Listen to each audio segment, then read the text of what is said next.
Hello हमारे प्यारे दोस्तों, कंपटीशन एग्जाम में आपका स्वागत है। आज हम एपीजे अब्दुल कलाम द्वारा लिखी गई पुस्तक अग्नि की उड़ान के बारे में जानेंगे। आज हम अध्याय 2 एपीजे अब्दुल कलाम द्वारा लिखी गई पुस्तक अग्नि की उड़ान के अध्याय 2 के बारे में अध्ययन करेंगे। अगर हमारा यह वीडियो आपको अच्छा लगे तो लाइक एंड सब्सक्राइब करना ना भूलें। चलिए शुरू करते हैं। एपीजे अब्दुल कलाम कहते हैं कि रामनाथपुरम के सोटाज हाई स्कूल में मन लग जाने के बाद मेरे भीतर का 15 साल का किशोर बाहर निकल पड़ा। मेरे एक शिक्षक अयादुरै सोलोमन उन उत्सुक के लिए एक आदर्श मार्गदर्शन थे, जिनके समक्ष उस समय संभावनाओं और विकल्पों की अनिश्चितता थी। वह बहुत ही स्नेही, खुले दिमाग वाले व्यक्ति थे और छात्रों का उत्साह बढ़ाते रहते थे। इससे छात्र बहुत ही सुखद महसूस करते थे। सोलोमन कहा करते थे कि एक कुशल शिक्षक से कमज़ोर छात्र जो सीख पाता है, उसकी तुलना में एक होशियार छात्र कमज़ोर शिक्षक से कहीं ज़्यादा सीख सकता है। रामनाथपुरम में रहते हुए अयादुरै सोलोमन से मेरे संबंध एक गुरु शिष्य के नाते से अलग हटकर काफ़ी प्रगाढ़ हो गए थे। उनके साथ रहते हुए मैंने यह जाना कि व्यक्ति खुद अपनी जीवन की घटनाओं पर काफ़ी असर डाल सकता है। अयादुरै सोलोमन कहा करते थे, जीवन में सफल होने और नतीजों को हासिल करने के लिए तुम्हें 3 प्रमुख शक्तिशाली ताकतों को समझना चाहिए: इच्छा, आस्था और उम्मीदें। श्री सोलोमन मेरे लिए बहुत ही श्रद्धेय बन गए थे।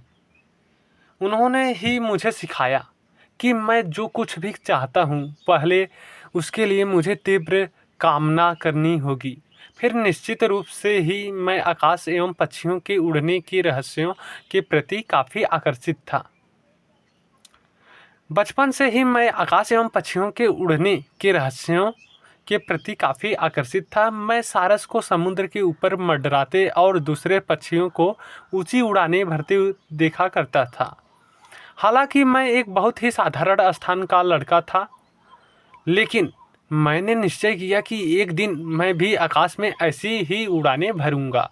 और वास्तव में कालांतर में उड़ान भरने वाला मैं रामेश्वरम का पहला बालक निकला। अयादुरै सोलोमन सचमुच एक महान शिक्षक थे, क्योंकि वह सभी छात्रों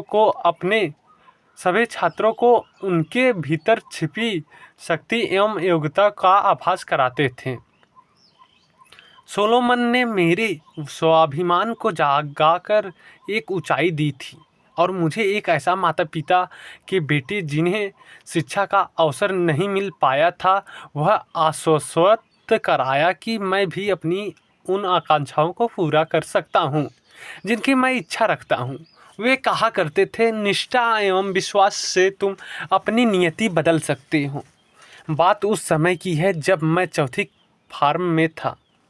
सारी कक्षाएं स्कूल के अहाते में अलग अलग झुंडों के रूप में लगा करती थी।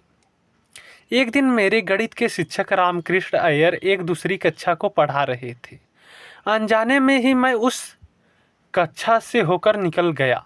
तुरंत ही एक प्राचीन परंपरा वाले तानाशाह गुरु की तरह रामकृष्ण अय्यर ने मुझे गर्दन से पकड़ा और भरी कक्षा के सामने मुझे बेत लगाए। कई महीनों बाद जब गणित में मेरे पूरे नंबर आए, तब रामकृष्ण अय्यर ने स्कूल की सुबह की प्रार्थना में सबके सामने यह घटना सुनाई। मैं जिसकी बेत से पिटाई करता हूँ, वह एक महान व्यक्ति बनता है। मेरे शब्द याद रखिए, यह छात्र विद्यालय और अपने शिक्षकों का गौरव बनने जा रहा है। उनके द्वारा की गई यह प्रशंसा क्या एक भविष्यवाणी थी? सोटाज हाई स्कूल से शिक्षा पूरी करने के बाद मैं सफलता हासिल करने के प्रति आत्मविश्वास से सराबोर छात्र था। मैंने एक क्षण भी सोचे बिना और आगे पढ़ाई करने का फैसला कर लिया। उन दिनों हमें व्यावसायिक शिक्षा की संभावनाओं के बारे में कोई जानकारी तो थी नहीं। उच्च शिक्षा का सीधा सा अर्थ कॉलेज जाना समझा जाता था। सबसे नज़दीक कॉलेज तिरुचिरापल्ली में था। उन दिनों उसे तिरुचिरापल्ली कहा जाता था और संक्षेप में त्रिची। सन 1950 में इंटरमीडिएट की पढ़ाई के लिए मैंने त्रिची के सेंट जोसेफ कॉलेज में दाखिला ले लिया। परीक्षाओं में डिवीज़न लाने की दृष्टि से तो मैं कोई होशियार छात्र था नहीं, लेकिन रामेश्वरम के अपने उन दो उस्तादों जलालुद्दीन व शमसुद्दीन का मैं शुक्रिया अदा करता हूँ, जिनसे मैंने जो व्यवहारिक ज्ञान हासिल किया उसने मुझे कभी नीचा नहीं दिखने दिया। जब कभी भी मैं त्रिची से रामेश्वरम लौटता तो मेरे बड़े भाई मुस्तफ़ा कलाम, जो रेलवे स्टेशन रोड पर एक परचून की दुकान चलाते थे, मुझसे थोड़ी बहुत मदद करवा लेते थे और कुछ घंटों के लिए दुकान को मेरे जिम्मे छोड़ जाते थे। मैं तेल, प्याज, चावल और दूसरा हर सामान बेच लेता था। मैंने पाया कि सिगरेट और बीड़ी सबसे ज़्यादा बिकने वाले ही वस्तुएं थीं। मुझे ताज्जुब हुआ करता कि गरीब लोग अपनी कड़ी मेहनत की कमाई को किस तरह धुएं में उड़ा देते हैं। जब मैं मुस्तफ़ा के यहाँ से खाली हो जाता तो अपने छोटे भाई कासिम मोहम्मद की दुकान चला जाता। वहाँ मैं शंखों एवं सीपियों से बने अनूठे सामान बेचा करता था। मैं सौभाग्यशाली था कि सेंट जोसेफ कॉलेज में मुझे फादर टी एन सिक्यूरिया जैसे शिक्षक मिले। वे हमें अंग्रेजी पढ़ाते थे और साथ ही हमारे हॉस्टल वार्डन भी थे। 3 मंजिले हॉस्टल में हम करीब 100 छात्र रहते थे। फादर सिक्यूरिया रोजाना रात को हाथ में बाइबिल लिए हुए हर लड़के से मिलने आते थे। उनकी ऊर्जा और धैर्य आश्चर्यजनक था। वे हमेशा दूसरों का ख्याल रखने वाले व्यक्ति थे और हर छात्र की पल पल की ज़रूरतों को पूरा करते थे। उनके निर्देश पर ही दीपावली के अवसर पर हमारे हॉस्टल का इंचार्ज ब्रदर और मेंस के लोग सभी छात्रों के कमरे में जाकर पवित्र स्नान के लिए उन्हें तिल का तेल देते। मैं सेंट जोसेफ कॉलेज में 4 साल रहा। हॉस्टल में मेरे साथ कमरे में 2 लड़के और थे। एक श्रीरंगम के रूढ़िवादी आयंगर परिवार से था और दूसरा केरल का सीरियाई ईसाई था। हम तीनों हमेशा साथ रहते थे और बहुत ही अच्छा समय काटता था। जब मैं कॉलेज के तीसरे साल में था तब मुझे हॉस्टल में शाकाहारी मेस का सचिव बना दिया गया। एक रविवार को हमने कॉलेज के प्रमुख फादर कलाथिल को दोपहर के भोज पर आमंत्रित किया। भोज में शामिल व्यंजनों में वे चीज़ें भी शामिल थी जो पारंपरिक रूप से हमारे परिवारों में बनाई जाती थी। इसका नतीजा न सिर्फ अप्रत्याशित रहा बल्कि फादर कलाथिल ने हमारी कोशिशों की भूरी भूरी प्रशंसा की। हमने उनके साथ बहुत ही आनंद के क्षण गुजारे। उन्होंने हमारे साथ बच्चे की तरह निष्कपट एवं आत्मीयता से बातें की। हम सबके लिए यह यादगार घटना थी। सेंट जोसेफ के मेरे शिक्षक कांची परमाचार्य के सच्चे अनुयायी थे, जो देने में ही जीवन का सच्चा आनंद है। मत के प्रणेता थे। मेरे गणित के शिक्षकों प्रो थोथाथ्री आयंगर और प्रो सूर्य नारायण शास्त्री के कॉलेज परिसर में साथ साथ टहलने की जीवंत स्मृति मेरे लिए हमेशा प्रेरणा का स्रोत बनी रही।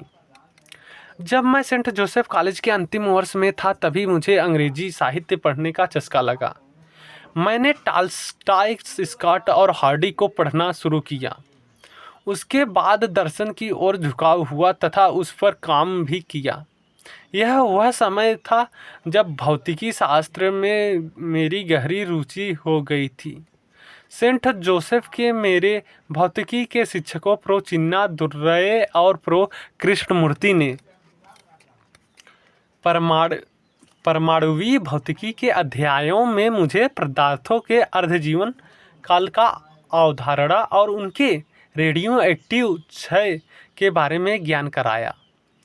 रामेश्वरम में मेरे विज्ञान के शिक्षक शिव सुब्रमण्यम अय्यर ने मुझे कभी यह नहीं बताया था कि परमाणु अस्थिर होते हैं और एक निश्चित समय के बाद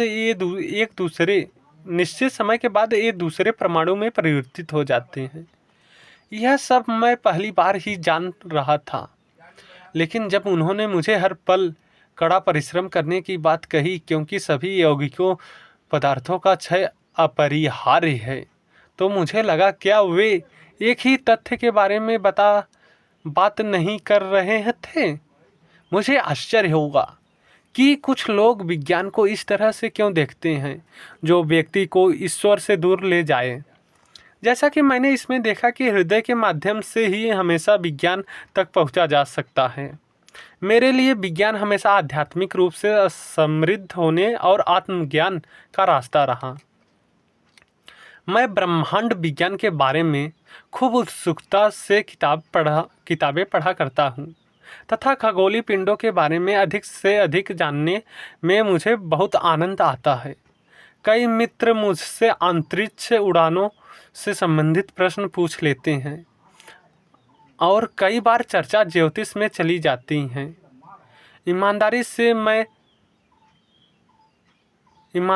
से मैं वाकई अभी तक इस बात का कारण नहीं समझ पाया हूँ कि क्यों लोग ऐसा मानते हैं कि हमारे सौर परिवार के दूरस्थ ग्रहों का जीवन की रोज़मर्रा की घटनाओं पर प्रभाव पड़ता है। एक कला के रूप में मैं ज्योतिष के खिलाफ नहीं हूँ, लेकिन अगर विज्ञान की आड़ में इसे गलत तरीके से स्वीकार किया जाता है तो मैं इसे नहीं मानता।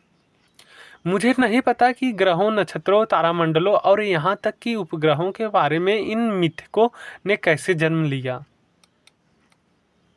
ब्रह्मांडीय पिंडों के अत्यधिक शुद्ध गति की जटिल गणनाओं में हेरफेर करके यदि व्यक्तिपरक नतीजे निकाले जाएं तो ये मुझे अतार्किक लगते हैं।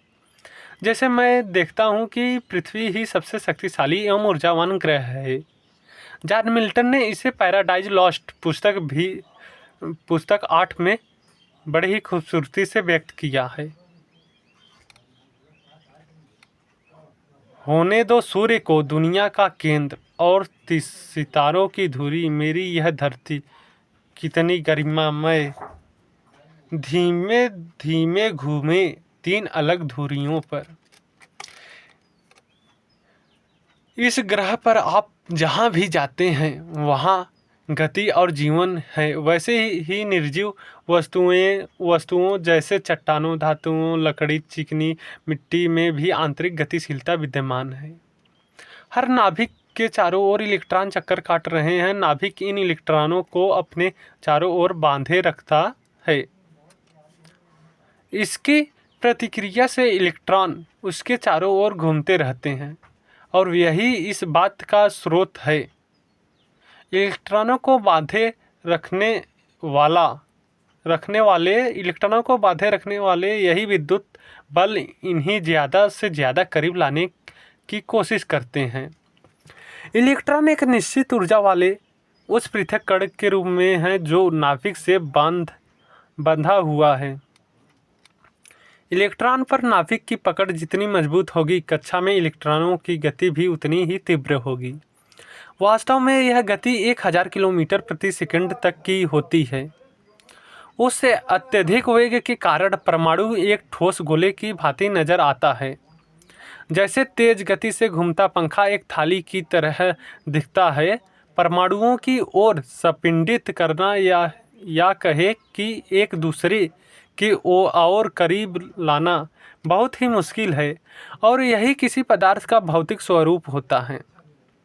इस प्रकार हर ठोस वस्तु के भीतर काफ़ी खाली स्थान होता है और हर स्थिर वस्तु के भीतर बड़ी हलचल रहती है। यह ठीक उसी तरह है जैसे हमारे जीवन के प्रत्येक क्षण में पृथ्वी पर भगवान शिव का शाश्वत नृत्य हो रहा होता है। सेंट जोसेफ कॉलेज में जब मैंने BSc में दाखिला लिया था, तब मैं उस शिक्षा के किसी और विकल्प के बारे में बिल्कुल अनभिज्ञ था। न ही भविष्य के अवसरों के बारे में मेरे पास वे सूचनाएं थी जो एक विज्ञान के विद्यार्थी के पास होनी चाहिए। बीएससी के बाद ही मुझे यह महसूस हो गया था कि भौतिकी मेरा विषय नहीं है। मुझे अपना सपना पूरा करने के लिए इंजीनियरिंग में जाना था। इंजीनियरिंग में तो इंटरमीडिएट की पढ़ाई पूरी करके भी जा सकता था। दुर्घटना से देर भली मैंने खुद को ही समझाया और Madras institute of technology MIT में दाखिले के लिए चक्कर लगाने शुरू किए। उस समय दक्षिण भारत में तकनीक शिक्षा के लिए मशहूर यह एक विशिष्ट संस्थान था। संस्थान के चयनित उम्मीदवारों की सूची में मेरा नाम तो आ गया, लेकिन इस प्रसिद्ध संस्थान में दाखिल लेना काफ़ी खर्चीला था। इसके लिए करीब 1,000 रुपये की ज़रूरत थी और मेरे पिताजी के पास इतना पैसा कभी हुआ ही नहीं। ऐसे वक्त में मुझे पढ़ाने के लिए मेरी बहन जोहरा आगे आई और मेरी फीस के लिए उन्होंने अपने हाथों के कड़े तथा हार गिरवी रख दिए। मुझे शिक्षित देखने का उनमें जो दृढ़ संकल्प था और मेरी योग्यताओं एवं क्षमताओं को लेकर उनका जो भरोसा था वह मुझे गहराई तक छू गया। मैंने अपनी कमाई से ही उनके गरीबी जेवरों को छुड़ाने की ठानी। उस समय मेरे सामने पैसा कमाने का सिर्फ यही रास्ता था कि मैं कड़ी मेहनत करूं और छात्रवृत्ति हासिल करूं। मैं पूरी मेहनत एवं लगन से पढ़ाई में जुट गया। MIT में मुझे सबसे ज़्यादा उन 2 विमानों ने आकर्षित किया जो वहाँ उड़ान संबंधी मशीनों की विभिन्न कार्यप्रणालियाँ समझाने के लिए प्रदर्शन के तौर पर रखे गए थे। इन विमानों के प्रति मुझे गहरा लगाव हो गया। दूसरे छात्रों के हॉस्टल लौट जाने के बाद भी मैं उनके पास बहुत देर तक बैठा रहता, एक पक्षी की तरह स्वतंत्र रूप से आकाश में विचरण करने की मनुष्य की इच्छा की मन ही मन प्रशंसा करता रहता। पहला साल पूरा कर लेने के बाद जब मुझे एक विशेष विषय का चुनाव करना था तो मैंने वैमानिकी एयरोनॉटिकल इंजीनियरिंग की दिशा चुनी और इसे ही अपना विशेष विषय बनाया। अब मेरे दिमाग में लक्ष्य एकदम स्पष्ट था। मुझे विमान उड़ाना था और अपने भीतर आग्रहीता की कमी के बारे में जानते हुए भी मैंने यह निश्चय कर लिया था। शुरू से ही विनम्र स्वभाव होने की वजह से मुझ में यह कमी थी कि मैं आग्राही या दावा करने वाला नहीं था। इसी दौरान मैंने अलग अलग तरह के लोगों से संवाद कायम करने की कोशिशें की। इस दौरान मुझे कई बाधाएं आई, निराशा हुई और मन में भटकाव आया। लेकिन पिताजी के प्रेरणास्पद वाक्यों ने मुश्किलों के इस दौर में भी मुझे डिगने नहीं दिया। वे कहते थे, वह जो दूसरों को समझता है वही सीख लेता है, लेकिन बुद्धिमान वह है जो खुद स्वयं को जान लेता है। बुद्धि के बिना सीखा गया ज्ञान किसी काम का नहीं होता। MIT में पढ़ाई के दौरान 3 शिक्षकों ने मेरी अप्रकट सोच को मूर्त रूप दिया।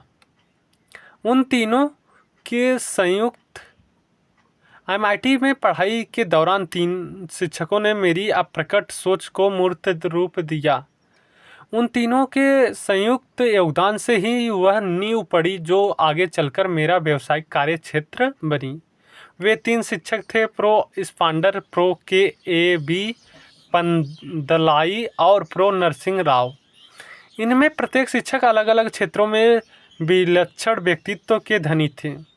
वे तीनों ही अपनी प्रतिभा एवं अथक उत्साह से उस छात्रों की बौद्धिक भूख शांत करने के काम में लगन से लगे रहते थे। प्रो स्पांडर ने मुझे तकनीकी वैमानिकी गति विषय पढ़ाया। वे ऑस्ट्रिया के थे और वैमानिकी इंजीनियरिंग का उनके खास अनुभव था। द्वितीय विश्व युद्ध के दौरान वह नाजियों द्वारा बंदी बना लिए गए थे और उन्हें एक नज़रबंद शिविर में कैद रखा गया था। स्वाभाविक था कि जर्मनों के प्रति उनमें घृणा भर गई। संयोग से वैमानिकी विभाग के प्रमुख एक जर्मन व्यक्ति प्रो वाल्टर रेफिनथिन थे। उस समय MIT के डायरेक्टर डॉक्टर कुर्ट टैंक हुआ करते थे। वे वैमानिकी इंजीनियरिंग के क्षेत्र में एक जानी मानी हस्ती थे और जर्मनी के एक सीट वाले लड़ाकू विमान फोक-वुल्फ FW 190 का डिजाइन उन्होंने ही तैयार किया था। द्वितीय विश्व युद्ध के समय का यह असाधारण लड़ाकू विमान था। बाद में डॉक्टर टैंक बंगलौर स्थित हिंदुस्तान एरोनॉटिकल लिमिटेड HAL में चले गए और वहां उन्होंने भारत का पहला लड़ाकू विमान HF-24 मारुत तैयार किया। इन संकटों एवं नाजियों के कष्टों के बावजूद प्रो स्पांडर ने अपने व्यक्तित्व को बचाए रखा और उच्च व्यावसायिक मानदंडों को भी बनाए रखा। वे हमेशा शांत रहते थे और ऊर्जावान थे। स्वयं पर उनका पूरा नियंत्रण था। वे नई से नई तकनीक के बारे में पूरी जानकारी रखते थे और अपने विद्यार्थियों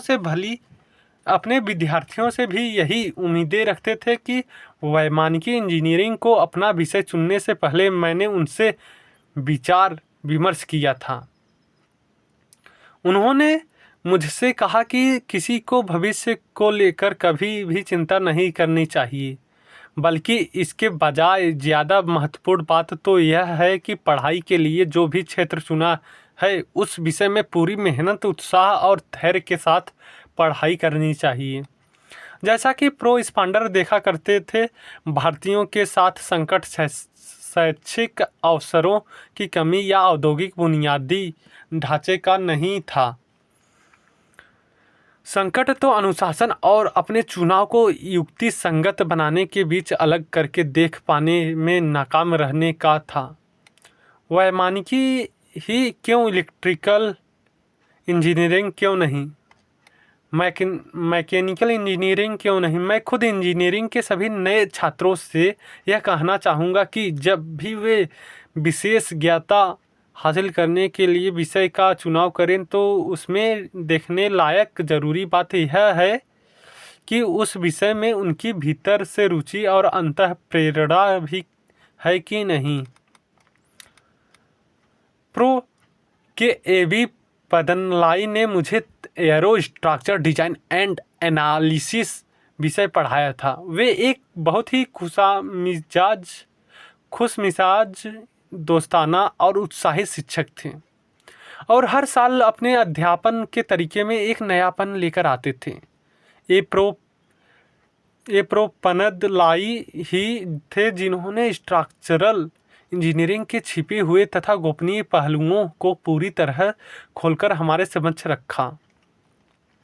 आज भी मेरा मानना है कि जो भी प्रो पनदलाई के पास पढ़ा है वह इस बात से पूरी तरह सहमत होगा कि प्रो पनदलाई एक महान बुद्धिजीवी एवं अध्येता थे, लेकिन उनमें घमंड या हेकड़ी नाम की कोई चीज़ नहीं थी। उनके छात्र कक्षा में उनसे तमाम बिंदुओं पर असहमति व्यक्त करने पिता जैनुलाब्दीन, पक्षी लक्ष्मण शास्त्री, मस्जिद वाली गली स्थिर मेरे उस मकान का परिदृश्य जहाँ मेरा बचपन गुजरा, भगवान शिव का वह प्राचीन मंदिर जहाँ हजारों श्रद्धालु दूर दूर से आते थे, इसी गली में स्थित अपने छोटे भाई कासिम मोहम्मद की दुकान पर प्रायः आकर उसी की मदद करता था। हमारे मोहल्ले की वह पुरानी मस्जिद जहाँ मेरे पिताजी मुझे और मेरे भाइयों को शाम की नमाज के लिए ले जाते थे। मेरे बड़े भाई मुस्तफ़ा कलाम के मित्र STR मणिक्कम इंस्टीट्यूट में का घर, जिसमें उन्होंने अनेक उपयोगी पुस्तकें संग्रहित कर रखी थी, और वहीं से मैं पढ़ने के लिए पुस्तकें लेता था।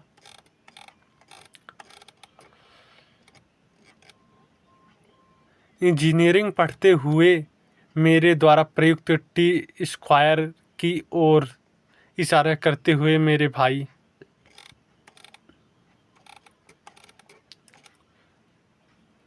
परिवार के सदस्यों का मिलन।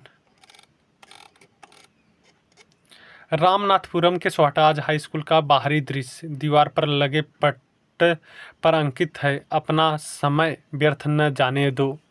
जो वक्त बीत गया उसे सोना देकर भी वापस नहीं खरीद सकते। स्वराज हाई स्कूल के मेरे गुरुजन आयादुर्रय सोलोमन बाएं खड़े हुए तथा रामकृष्ण अय्यर दाहिनी ओर बैठे हुए।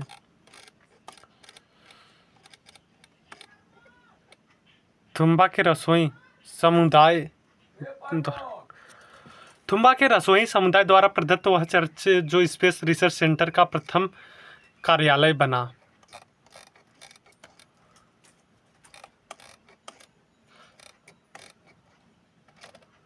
के लिए स्वतंत्र थे। प्रो नरसिंह राव एक गणितज्ञ थे और हमें सैद्धांतिक वैमानिकी गतिकी पढ़ाते थे। तरल गतिकी पढ़ाने का उनका तरीका मुझे अब तक याद है।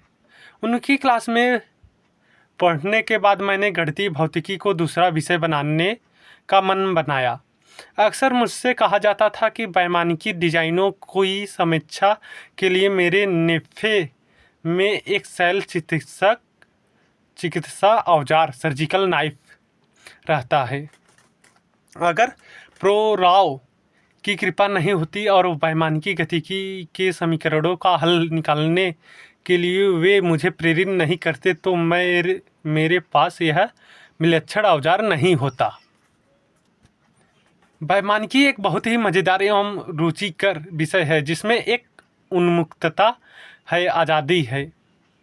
आज़ादी और पलायन, गति और हलचल तथा सरकने एवं प्रवाह के बीच एक बड़ा जो फर्क है वही इस विज्ञान की गोपनीयता है। मेरे शिक्षकों ने मुझे इन सच्चाइयों के रहस्य बताए। वैमानिकी के बारे में शिक्षकों ने मेरी उत्सुकता और बढ़ा दी। उनकी बौद्धिकता के उत्ताप, विचारों की शुद्धता तथा धैर्य ने मुझे तरल गतिकी के गंभीर अध्ययन में काफ़ी मदद पहुंचाई। तरल गतिकी के इस अध्ययन में संपीड़ित मध्यम गति, प्रघाती तरंगों एवं प्रघात का विकास, बढ़ती गति पर प्रभावित द्रव का पृथक्करण, प्रघात रोकना और प्रघात उत्पन्न करना जैसे विषय शामिल थे।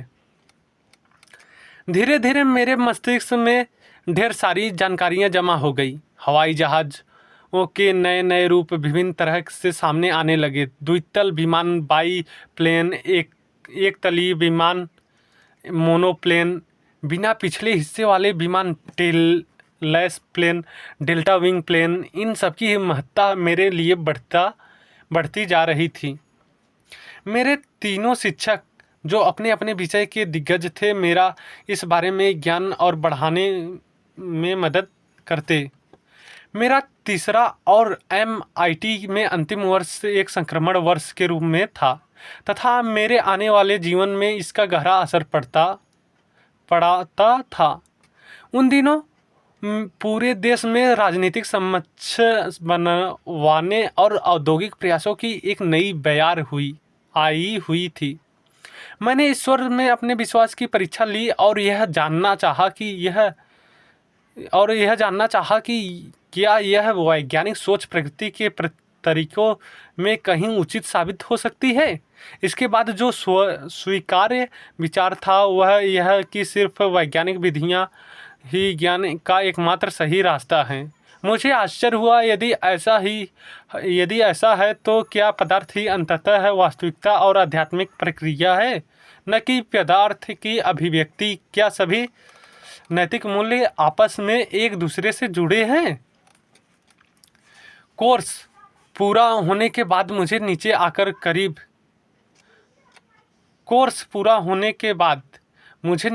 करीब से हमला करने वाले लड़ाकू विमान का डिजाइन तैयार करने की परियोजना में लगा दिया गया।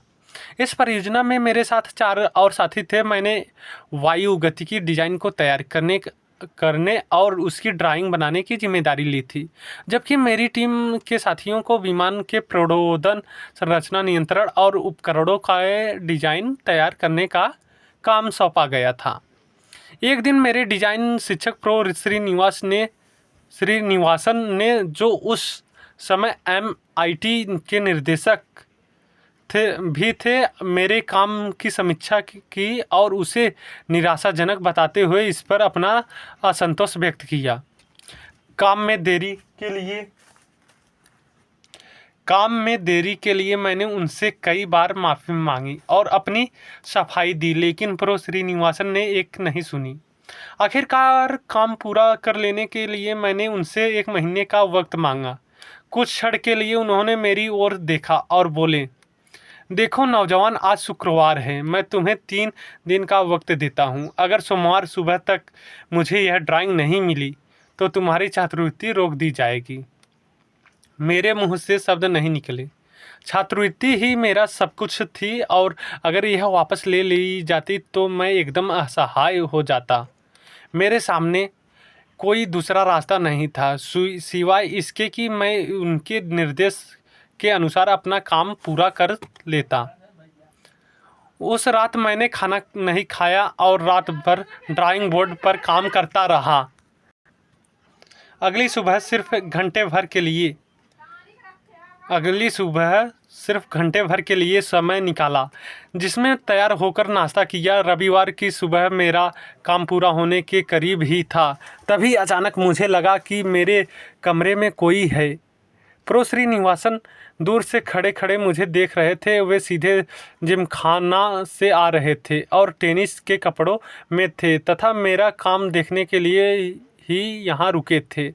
मेरा काम देखने के बाद उन्होंने मुझे अपने गले लगा लिया और तारीफ़ करते हुए मेरी पीठ थपथपाई। उन्होंने कहा, मुझे पता था कि तुम्हारे भीतर तनाव पैदा हो रहा है और काम पूरा करने के लिए मैं जो समय तुम्हें दे रहा हूँ उसमें वह संभव नहीं होगा। मुझे ज़रा भी उम्मीद नहीं थी कि इतने भयंकर तनाव में भी तुम अपना काम पूरा कर लोगे। परियोजना की शेष अवधि के दौरान मैंने एक निबंध प्रतियोगिता में हिस्सा लिया। उसका आयोजन MIT तमिल संगम साहित्यिक संस्थान ने किया था। तमिल मेरी मातृभाषा है और उसकी उत्पत्ति पर मुझे गर्व है। इसकी उत्पत्ति का काल रामायण काल से भी पहले अगस्त्य मुनि के समय का है और इसका साहित्य ईसा पूर्व 5वीं शताब्दी का है। ऐसा कहा जाता है कि इस भाषा का व्याकरणाचार्यों ने एक विशिष्ट रूप दे दिया है और अपने स्पष्ट तर्कों के लिए इसे अंतर्राष्ट्रीय स्तर पर सम्मान अर्जित है। मुझे यह सुनिश्चित करते हुए बहुत ही उत्साह ही रहा था कि विज्ञान भी इस अद्भुत भाषा के दायरे से बाहर नहीं है। मैंने आइए अपना खुद का विमान बनाएं, let us make our own aircraft शीर्षक से तमिल में एक लेख लिखा। लेख सचमुच बहुत ही रुचिकर था और मैं प्रतियोगिता में जीत गया और पहला इनाम पाया। मुझे यह पुरस्कार लोकप्रिय तमिल साप्ताहिक आनंद विकटन के संपादक देवन ने दिया था। MIT से जो मेरी सबसे गहरी याद जुड़ी हुई है वह प्रो स्पांडर से संबंधित है। विदाई समारोह के दौरान हमें एक सामूहिक फ़ोटो खिंचवाना था। स्नातक पास करने वाले सभी छात्र 3 पंक्तियों में खड़े थे और सभी प्रोफेसर आगे वाली पंक्ति में बैठे हुए थे। प्रो स्पांडर खड़े हुए और मुझे देखा। मैं तीसरी पंक्ति में खड़ा हुआ था। यहाँ आओ और आगे की पंक्ति में मेरे साथ बैठो, प्रो स्पांडर ने कहा। उन्होंने दोबारा मुझे आगे आने को कहा। तुम मेरे सबसे प्रिय छात्र हो। तुम्हारी कड़ी मेहनत ही भविष्य में तुम्हारे शिक्षकों का नाम रोशन करेगी। उनकी इस प्रशंसा से मेरे समक्ष एक कठिनाई खड़ी हो गई, लेकिन अपने काम के सम्मान की वजह से मैं प्रो स्पांडर के पास जाकर बैठ गया। मुझे विदाई देते वक्त प्रो स्पांडर ने कहा, ईश्वर तुम्हारी उम्मीदों पूरी करे, तुम्हें सहारा दे, तुम्हें रास्ता दिखाए और भविष्य का यात्रा में तुम्हारा पथ प्रदर्शक बने। MIT से मैं एक प्रशिक्षु के रूप में Hindustan aeronautics limited HAL Bangalore में चला गया था। वहाँ मैंने एक टीम के सदस्य के रूप में इंजनों की मरम्मत का काम किया। हवाई जहाज़ के इंजन पर अपने हाथों से किया गया काम ही काफ़ी कुछ सीखने वाला होता है। कक्षा में पढ़े गए सिद्धांतों को जब व्यवहारिक अनुभव में उतारा जाता है तो यह एक प्रकार की अनूठी उत्तेजना पैदा करता है। HAL में मैंने दोनों तरह के इंजनों, पिस्टन इंजन एवं टरबाइन इंजन की मरम्मत का काम किया। यही मेरे मस्तिष्क में दहन के बाद आफ्टर बर्निंग के सिद्धांत पर काम करते हुए गैस गतिकी एवं विसरण प्रक्रिया से संबंधित स्पष्ट अवधारणा ने अपने भेद खोले। मेरा यहाँ रेडियल इंजन तथा ड्रम ऑपरेशनों का प्रशिक्षण भी हुआ। मैंने यहाँ सीखा कि एक क्रैंक शाफ्ट की जांच किस तरह से की जाती है। इसी तरह घुमाव के लिए छड़ एवं क्रैंक शाफ्ट को जोड़ने का भी काम सीखा। मैंने सुपर इंजनों पर लगे पंखों का अंशांकन का भी काम किया। इसके अलावा मैंने